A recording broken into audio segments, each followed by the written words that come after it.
राज्यातील ज्या शेतकरी बांधवांना पीक विम्याचे पैसे मिळालेले नसतील अशा शेतकरी बांधवांसाठी आताची सर्वात मोठी आणि आनंदाची बातमी आलेली आहे। कारण आज शेवटच्या 4 तासामध्ये उर्वरित पात्र शेतकऱ्यांच्या खात्यामध्ये या पीक विम्याचे पैसे विस्तार सुद्धा होणार आहेत। बघा शेतकरी बांधवांनो, 2022, 2023 आणि 2024 या 3 वर्षांचा पीक विमा मागच्या 2 दिवसांपासून पात्र शेतकऱ्यांच्या खात्यामध्ये विस्तार होण्यास सुरुवात सुद्धा झालेली होती। परंतु मागच्या 2 दिवसांमध्ये भरपूर शेतकरी बांधवांना पीक विम्याचे पैसे मिळालेले नव्हते। त्यामुळे ज्या शेतकरी बांधवांना मागच्या 2 दिवसांमध्ये पीक विम्याचे पैसे मिळालेले नसतील अशा शेतकरी बांधवांना आज शेवटच्या 4 तासामध्ये या पीक विम्याचे पैसे विस्तार सुद्धा होणार आहे। तर या 4 तासामध्ये कोणत्या जिल्ह्यामधील पात्र शेतकऱ्यांच्या खात्यामध्ये या पीक विम्याचे पैसे विस्तार होणार आहेत ते आपण या व्हिडिओच्या माध्यमातून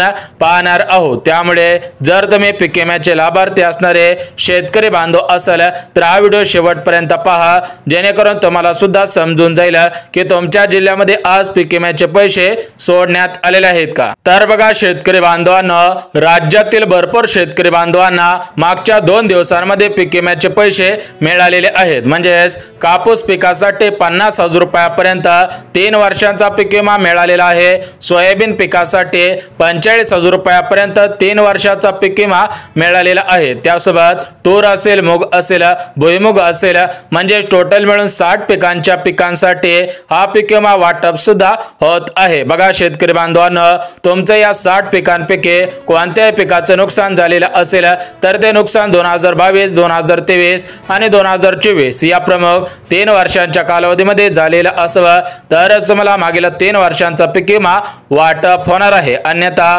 तुमचं नुकसान 2021, 2020 या वर्षांच्या कालावधीमध्ये झालेलं असेल तर त्या पीक विम्याचे पैसे वाटप होणार नाहीत। फक्त 2022, 23 आणि 24 या 3 वर्षांचा पीक विमा मागच्या 2 दिवसांपासून वाटप होत आहे। पीक विमा कंपन्यांच्या माध्यमातून थेट पात्र शेतकऱ्यांच्या खात्यामध्ये हे पैसे सुद्धा सोडण्यात आलेले आहेत। परंतु भरपूर शेतकरी बांधवांना पीक विम्याचे पैसे मिळालेले नव्हते, त्यामुळे त्यांनी थेट राज्याचे कृषी मंत्री दत्तात्रय मामा भरणे यांना फोनच्या माध्यमातून कळवलेलं होतं की आमच्या खात्यामध्ये पीक विम्याचे पैसे आलेले नाही। त्यावेळेस राज्याचे कृषी मंत्री दत्तात्रय मामा भरणे यांनी थेट पीक विमा कंपन्यांना फोन केला आणि त्यांना आदेश सुद्धा दिलेला आहे की ज्यांना अजून पीक विम्याचे पैसे मिळालेले नव्हते त्यांना या 4 तासामध्ये या पीक विम्याचे पैसे विस्तार करा। त्यामुळे आज या पीक विमा कंपन्यांच्या माध्यमातून पुढील 4 तासामध्ये तुमच्या खात्यामध्ये पीक विम्याचे पैसे वाटप होणार आहे। तर या पीक विम्याचे पैसे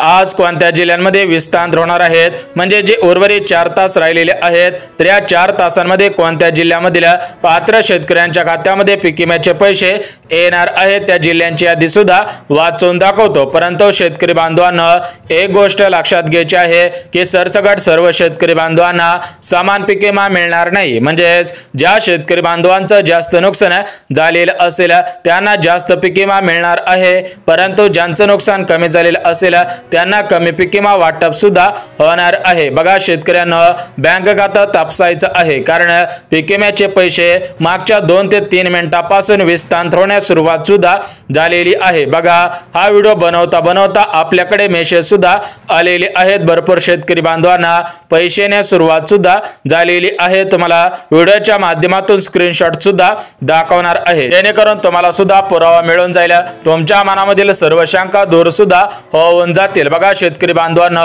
सोयाबीन पीक असेल, कपाशी असेल, तूर असेल, मूग असेल, हरभरा असेल, भुईमुगाच्या शेंगा असेल, ज्वारी असेल, बाजरी असेल, टोटल 60 पिकांचा पीक विमा वाटप होत आहे। या 60 पिकांपैकी कोणत्याही पिकाची तुम्ही लागवड केलेली असेल, पावसामुळे, अतिवृष्टीमुळे किंवा नैसर्गिक आपत्तीमुळे तुमच्या पिकांचं नुकसान मोठ्या प्रमाणामध्ये झालेलं असेल आणि त्याचा पीक विमा उतरवलेला असेल तर तुमच्या खात्यामध्ये थेट पीक विम्याचे पैसे वाटप होणार आहेत। बघा शेतकरी बांधवांना शेवटचे तास उरलेले आहेत। शेवटच्या 4 तासांमध्ये या पीक विम्याचे पैसे विस्तार सुद्धा होणार आहेत। परंतु भरपूर दिवसांपासून शेतकरी बांधव विचारपूस करत होते, त्यासोबतच भरपूर दिवसांपासून शेतकरी बांधव पीक विम्याचे पैसे कधी येतील याची वाट सुद्धा पाहत होते, तर त्यांची आज खऱ्या अर्थाने भरपूर दिवसांची प्रतीक्षा संपलेली आहे, कारण त्यांना थेट मागील 3 वर्षांचा पीक विमा वाटप होत आहे। त्यासोबत राज्याचे कृषी मंत्री दत्तात्रय मामा भरणे आणि केंद्राचे कृषी मंत्री शिवराज चव्हाण साहेब यांच्या माध्यमातून सर्व शेतकरी बांधवांना दिलासा सुद्धा देण्यात आलेला आहे। कारण शेतकरी बांधवांना केंद्राचे कृषी मंत्री शिवराज चव्हाण यांनी दिलेल्या माहितीनुसार 2025 मध्ये मे महिन्यामध्ये जो अवकाळी पाऊस झालेला होता आणि त्या अवकाळी पावसामुळे जे पिकांचं नुकसान झालेलं होतं, तर त्या पिकांच्या बदल्यामध्ये तो पीक विमा सुद्धा वाटप होणार आहे। परंतु अगोदर सर्वांच्या खात्यामध्ये 2022, 23 आणि 24 या 3 वर्षांचा पीक विमा वाटप होईल। त्यानंतर शेतकरी बांधवांना पुढच्या 2 ते 3 दिवसानंतर तुमच्या खात्यामध्ये 2025 चा पीक विमा सुद्धा वाटप होणार आहे। बघा शेतकरी बांधवांना 1 रुपयामध्ये पीक विमा योजना सुरू करण्यात आलेली होती। या 1 रुपया पीक विमा योजनेमध्ये भरपूर शेतकरी बांधवांनी सहभाग सुद्धा नोंदवलेला होता। भरपूर शेतकरी बांधवांनी पीक विम्याचे हप्ते घेतलेले आहेत, परंतु राज्य सरकारच्या आणि केंद्र सरकारच्या काही गोष्टी लक्षात सुद्धा आलेले आहेत। तर या गोष्टी म्हणजे काही बोगस शेतकरी बांधवांनी सुद्धा या पीक विम्याचा लाभ घेतलेला आहे। ज्यांच्याकडे जमिनी नव्हते, काही शेतकऱ्यांचं नुकसान झालेलं नव्हतं, तरी पण त्यांनी चुकीच्या पद्धतीने लाभ घेतलेला आहे। तर अशा शेतकरी बांधवांना या पीक विम्याचे पैसे मिळणार नाहीत। बघा राज्य सरकारने दिलेल्या माहितीनुसार जे शेतकरी बांधव खरोखर पीक विम्याचे लाभार्थी असतील, म्हणजे 2022, 23 आणि 24 या 3 वर्षांच्या कालावधीमध्ये त्यांच्या पिकांचं नुकसान मोठ्या प्रमाणामध्ये झालेला असेल, अशा शेतकरी बांधवांना या पीक विम्याचे पैसे वाटप होणार आहे। त्यामुळे शेतकरी बांधवांना जर तुमचं खरोखर नुकसान झालेलं असेल, तर तुम्ही काही महत्त्वाची कामे करायची होते, ते महत्त्वाची कामे केलेली असतील तरच तुमच्या खात्यामध्ये पैसे येतील। अन्यथा मागच्या 2 दिवसांमध्ये जसे पैसे आले नाहीत, त्याचप्रमाणे आज या 4 तासांमध्ये सुद्धा पैसे येणार नाही। त्यामुळे जर वाटत असेल की आपल्याला सुद्धा या शेवटच्या 4 तासांमध्ये या पीक विम्याच्या मोबदल्यामध्ये पीक विम्याचे पैसे मिळावे, तर तुम्ही सुद्धा महत्त्वाची कामे केलेली असावी, ती कामे सुद्धा लगेच सांगतो। बघा शेतकरी बांधवांना भरपूर दिवसांपासून शेतकरी बांधव वाट पाहत होते। भरपूर दिवसांपासून शेतकरी बांधव राज्याचे जुने कृषी मंत्री माणिकराव कोकाटे यांच्याकडे तक्रारी नोंदवत होते। त्याचप्रमाणे राज्याचे नवीन कृषी मंत्री दत्तात्रय मामा भरणे यांच्याकडे सुद्धा तक्रारी नोंदवत होते। त्या अनुषंगाने या सर्व गोष्टींचा विचार करून राज्याचे नवचर्चित नवीन कृषी मंत्री दत्तात्रय मामा भरणे यांच्या माध्यमातून सर्वात मोठा निर्णय सुद्धा घेण्यात आलेला होता। तो निर्णय म्हणजे थेट केंद्राचे कृषी मंत्री शिवराज चव्हाण साहेब यांना त्यांच्या माध्यमातून पत्र सुद्धा लिहिण्यात आलेलं होतं की शेतकरी बांधवांना 2022, 23 आणि 24 या 3 वर्षांचा पीक विमा मिळालेला नाही,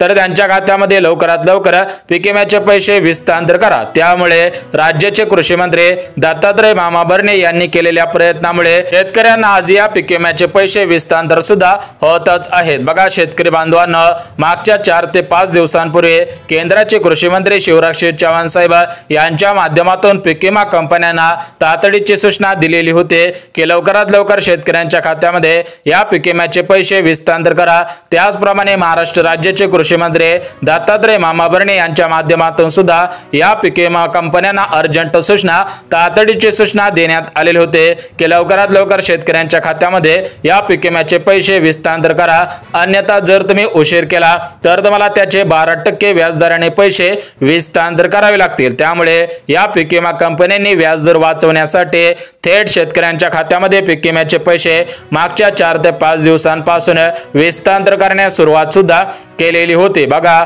मागच्या 2 ते 3 दिवसांमध्ये ज्या शेतकरी बांधवांनी महत्त्वाची कामे केलेली होते, त्यांच्या खात्यामध्ये पीक विम्याचे पैसे हस्तांतर झालेले आहेत। परंतु काही शेतकरी बांधव असे आहेत की त्यांचं खरोखर नुकसान झालेलं आहे, त्यांनी सुद्धा काही कामे केलेली आहेत, परंतु एखादं दुसरं काम राहिलेलं आहे, त्यामुळे त्यांना हे पैसे आलेले नसावेत। जर त्यांनी हा व्हिडिओ पाहिला तर त्यांना सर्व माहिती समजणार आहे, त्यामुळे ते सर्व कामे करून ठेवतील आणि खटाखट त्यांच्या खात्यामध्ये पैसे सुद्धा हस्तांतर होतील। त्यामुळे शेतकरी बांधवांना 2 मिनिटाचा वेळ काढून हा व्हिडिओ सुद्धा पाहायचा आहे। बघा शेतकरी बांधवांना राज्याचे कृषी मंत्री दत्तात्रय मामा भरणे यांच्या माध्यमातून परत एकदा या पीक विम्याचे पैसे हस्तांतर होण्यास सुरुवात सुद्धा झालेली आहे। बघा तुम्हाला व्हिडिओच्या सुरुवातीला सांगितलं होतं की पुढच्या 4 तासांमध्ये पीक विम्याचे पैसे येतील आणि हा व्हिडिओ बनवता या पीक विम्याचे पैसे हस्तांतर होण्यास सुरुवात सुद्धा झालेली आहे। भरपूर शेतकरी बांधवांनी मेसेजच्या माध्यमातून, कॉलच्या माध्यमातून,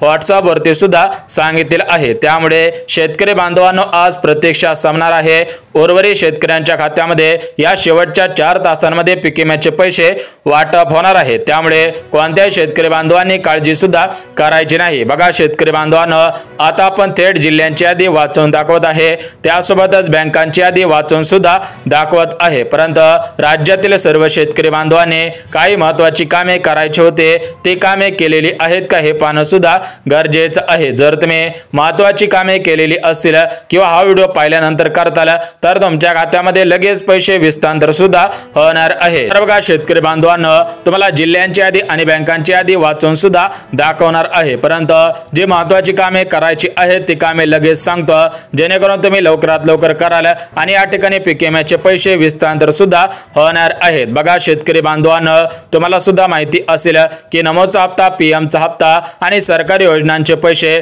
तुमच्या आधार कार्डच्या आधारावरती तुमच्या बँकेमध्ये हस्तांतर सुद्धा होतच असतात। त्याचप्रमाणे या पीक विम्याचे पैसे तुमच्या आधार कार्डच्या आधारावरती तुमच्या बँकेमध्ये हस्तांतर होत असतात। त्यामुळे राज्यातील पीक विम्याचे लाभार्थी असणाऱ्या सर्व शेतकरी बांधवांनी आपलं आधार कार्ड बँक खात्याशी लिंक सुद्धा करायचं आहे। जर तुम्ही आधार कार्ड बँक खात्याशी लिंक केलेलं नसेल तर तुमच्या खात्यामध्ये पीक विम्याचे पैसे येणार नाहीत। बघा हे पैसे डीबीटीच्या माध्यमातून येत असतात। त्यामुळे राज्यातील जे शेतकरी बांधव पीक विम्याचे लाभार्थी असतील त्या सर्व शेतकरी बांधवांनी आपल्या बँक खात्याशी आधार कार्ड सुद्धा लिंक करायचं आहे, तरच तुमच्या खात्यामध्ये या पीक विम्याचे पैसे हस्तांतर होतील, अन्यथा पीक विम्याचे पैसे हस्तांतर सुद्धा होणार नाही। त्यासोबत ज्या शेतकरी बांधवांनी अजून काही महत्त्वाची कामे केलेली असतील त्यांनाच या पीक विम्याचे पैसे हस्तांतर सुद्धा होणार आहेत। बघा शेतकरी बांधवांनो, पहिलं काम आधार कार्ड बँक खात्याशी लिंक करायचं आहे। त्यासोबत जे दुसरं काम करायचं होतं तर ते दुसरं काम म्हणजे ज्यावेळेस तुमच्या पिकांचं नुकसान झालेलं होतं त्यावेळेस पीक विमा कंपन्यांच्या माध्यमातून त्यासोबतच ई पीक पाणी या पोर्टलवरती नोंदणी करायची होते। जर तुम्ही ई पीक पाणी या पोर्टलवरती नोंदणी केलेली असेल तर तुमच्या खात्यामध्ये 100% पीक विम्याचे पैसे हस्तांतर होणार आहेत। बघा शेतकरी बांधवांनो, जर तुम्ही काही अशी महत्त्वाची कामे केलेली असतील तरच तुमच्या खात्यामध्ये पीक विम्याचे पैसे या शेवटच्या 4 तासांमध्ये हस्तांतर सुद्धा होणार आहेत। बघा शेतकरी बांधवांनो, जर तुमच्या खात्यामध्ये अजून पीक विम्याचे पैसे आलेले नसतील किंवा पीक विम्याचे पैसे कमी मिळालेले असतील तर तुम्ही अजून काही महत्त्वाची कामे करायची आहेत। जर ते महत्त्वाची कामे केले तर तुम्हाला पीक विम्याचे पैसे हस्तांतर सुद्धा होणार आहेत। ती कामे सुद्धा बघून घ्या। परंतु शेतकरी बांधवांनो, राज्य सरकारने आणि केंद्र सरकारने दिलेल्या माहितीनुसार कोणत्याही शेतकरी बांधवावरती अन्याय होणार नाही, कोणत्याही शेतकरी बांधवांना कमी जास्त पीक विमा वाटप होणार नाही। जे शेतकरी बांधव नियमांमध्ये बसत असतील, जे शेतकरी बांधव खरोखर या पीक विम्याचे लाभार्थी असतील त्यांच्याच खात्यामध्ये पीक विम्याचे पैसे हस्तांतर सुद्धा होणार आहेत। बघा शेतकरी बांधवांनो, तुम्हाला 2 कामे करायची होती, ते 2 कामे सुद्धा सांगितले आहे। आता आपण थेट जिल्ह्यांची यादी आणि बँकांची यादी सुद्धा बघणार आहोत। परंतु राज्य सरकारने दिलेल्या माहितीनुसार ज्या शेतकरी बांधवांनी चुकीच्या पद्धतीने पीक विम्याचा अर्ज केलेला होता, ज्या शेतकरी बांधवांनी नकली बनावट कागदपत्रे तयार करून या पीक विम्याचा अर्ज केलेला होता किंवा सरकारची जमीन दाखवून, गायरान जमीन दाखवून त्यावरती पीक विमा उतरवलेला असेल अशा शेतकरी बांधवांना पीक विम्याचे पैसे मिळणार नाहीत। बघा शेतकरी बांधवांनो, राज्य सरकारने 2024 मध्ये 1 रुपयामध्ये पीक विमा योजना सुरू सुद्धा केलेली होती। परंतु या 1 रुपयामध्ये जे पीक विमा योजना सुरू केलेली होती त्या योजनेमध्ये भरपूर मोठ्या प्रमाणामध्ये घोटाळे सुद्धा झालेले होते। तर हे घोटाळे थांबवण्यासाठी राज्य सरकारने 1 रुपयामधील जे पीक विमा योजना सुरू करण्यात आलेले होते त्याच्यामध्ये मोठ्या प्रमाणामध्ये बदल सुद्धा केलेले आहेत। त्यामुळे शेतकरी बांधवांनो, खरोखर तुमच्या पिकांचं नुकसान झालेलं असेल तरच तुमच्या खात्यामध्ये पीक विम्याचे पैसे हस्तांतर होणार आहेत। बघा तुमचा कापूस असेल, सोयाबीन असेल, तूर असेल, मूग असेल, हळद असेल, त्यासोबतच आंबे असतील, द्राक्ष असतील, केळी असेल, ज्वारी असेल, बाजरी असेल, मका असेल, नाचणी असेल, भात असेल, बघा अशा सर्व प्रकारच्या 60 पिकांसाठी हा पीक विमा हस्तांतर सुद्धा होतच आहे। परंतु सोयाबीन आणि कापूस या 2 पिकांसाठी 3 वर्षांचा जास्त प्रमाणामध्ये पीक विमा सुद्धा वाटप होत होत आहे। बघा शेतकरी बांधवांना मागच्या 2 दिवसांमध्ये भरपूर शेतकरी बांधवांना पीक विम्याचे पैसे मिळालेले आहेत, परंतु ज्यांना अजून पीक विम्याचे पैसे मिळालेले नसतील त्या शेतकरी बांधवांनी काळजी करू नये। राज्य सरकारकडून त्यांच्या खात्यामध्ये या पीक विम्याचे पैसे हस्तांतर सुद्धा होणार आहेत। बघा शेतकरी बांधवांना SBI bank, post bank, Maharashtra Gramin bank, Punjab national bank, IDFC bank, IDBI bank, Kotak Mahindra bank, bank of India, bank of Maharashtra, जिल्हा मध्यवर्ती बँक म्हणजेच सरकारी सहकारी बँकेमध्ये पैसे येतील। ज्या बँकांना आधार कार्ड लिंक होत असेल अशा बँकेमध्ये तुमचं खातं असेल तर काळजी करायची गरज नाही। बघा शेतकरी बांधवांना या ठिकाणी बँकांची यादी वाचून सुद्धा दाखवलेली आहे। आता आपण थोडेसे जिल्ह्यांवरती नजर सुद्धा घालूयात। बघा शेतकरी बांधवांना परभणी जिल्हा, बीड जिल्हा, जालना जिल्हा, कोल्हापूर जिल्हा, त्यासोबतच अमरावती जिल्हा असेल, धाराशिव जिल्हा, छत्रपती संभाजीनगर, गडचिरोली, चंद्रपूर, भंडारा, गोंदिया अशा जिल्ह्यांमध्ये पीक विम्याचे पैसे वाटप होणार आहेत। परंतु शेतकरी बांधवांना राज्य सरकारने आणि केंद्र सरकारने दिलेल्या माहितीनुसार उर्वरित शेतकरी बांधवांना सुद्धा लवकरच पीक विम्याचे पैसे मिळतील, त्यामुळे कोणत्याही शेतकरी बांधवांनी काळजी सुद्धा करायची नाही। व्हिडिओ आवडल्यास व्हिडिओला लाईक करायचा आहे, चॅनल आवडल्यास चॅनलला सुद्धा सबस्क्राइब करायचं आहे, जेणेकरून शेतीची महत्त्वाची अपडेट तुम्हाला सुद्धा पाहायला मिळत राहील।